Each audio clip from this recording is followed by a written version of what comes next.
মাননীয় সদস্য জনাব আব্দুল লতিফ সিদ্দিকী, টাঙ্গাইল ৪। মাননীয় স্পিকার, আপনাকে ধন্যবাদ। মাননীয় স্পিকার, গত 2 তারিখে সংসদ অধিবেশন শুরু হয়। ওই দিন আমি যথারীতি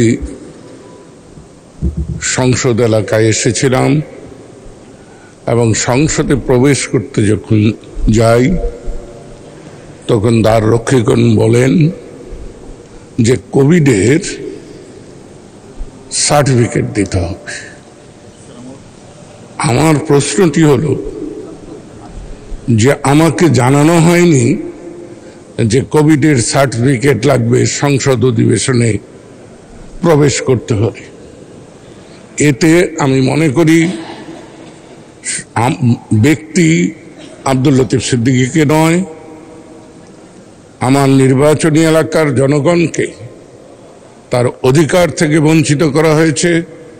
কারণ আমি সংসদ অধিবেশনে যোগ দিতে পারিনি এবং আপনার নেতৃত্বে যে কমিটি আছে সেই কমিটিতেও আমি অংশগ্রহণ করতে পারিনি।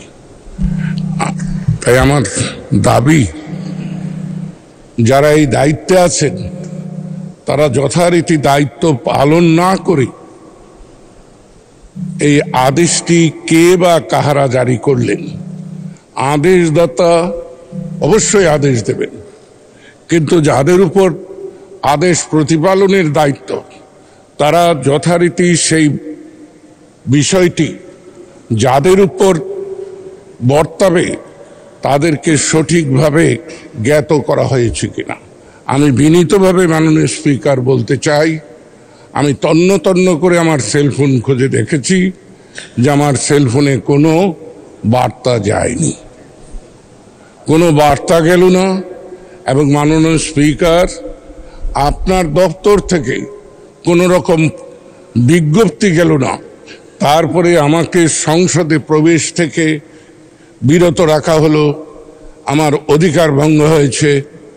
আমি বিচার চাই না, ভবিষ্যতে এই ধরনের অপমানজনক ঘটনা যেন না ঘটে সে ব্যাপারে মাননীয় স্পিকার আপনার মাধ্যমে সংসদে যারা দায়িত্বরত রয়েছেন, দায়িত্ব পালনে যাদের রাষ্ট্র কর্তৃক নিয়োগ দেওয়া হয়েছে তারা আরও দায়িত্বশীল আচরণ করবেন।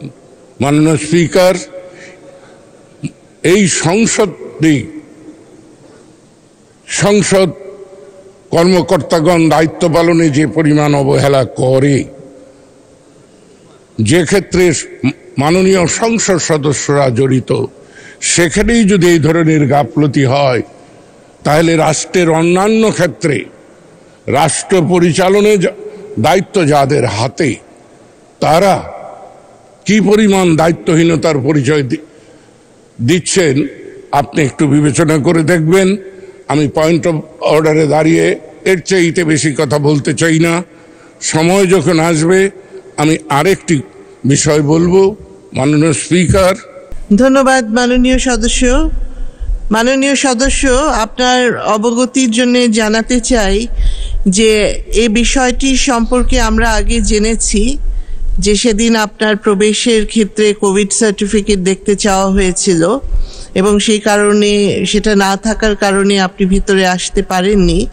তো এই বিষয়টি খোঁজ করার পরে জানা গেছে, জাতীয় সংসদ সচিবালয় থেকে আমাকে অবহিত করা হয়েছে যে গত 25/4/2024 তারিখ অর্থাৎ 25শে এপ্রিল 2024 অপরাহ্ন 3:45 সকল মাননীয় সংসদ সদস্য বরাবর একটি বার্তা বা মেসেজ বা SMS প্রেরণ করা হয়েছিল কোভিড পরীক্ষা করার বিষয়ে।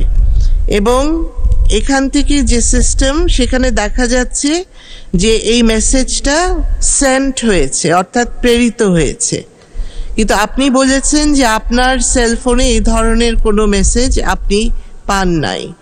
এখন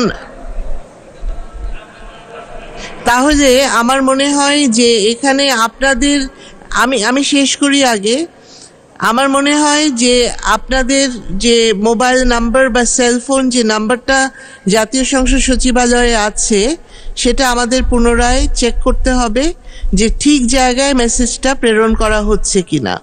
যে নাম্বারটি আপনি ব্যবহার করেন সব সময়, সেখানেই যাতে বার্তাটি যায় সে বিষয়টি আমাদের পুনরায় চেক করা প্রয়োজন বলে আমি মনে করি।